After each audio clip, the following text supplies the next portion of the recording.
langba ai khôi na lai sapar pai ngawa na khôi na garan taning pai matam ai khôi su i nang nong ning pai mata dungai te ra galak te ra na khôi ai khôi ke matam se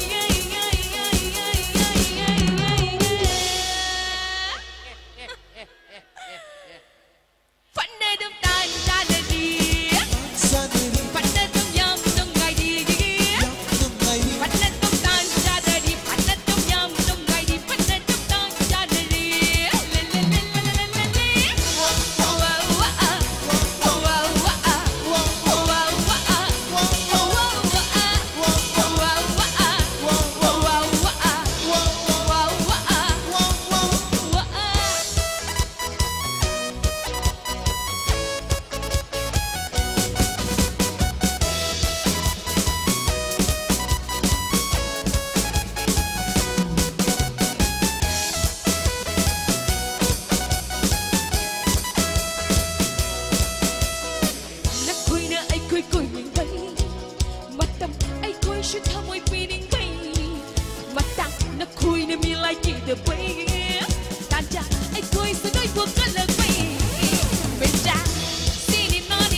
Thank you.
Fun dum tan tan di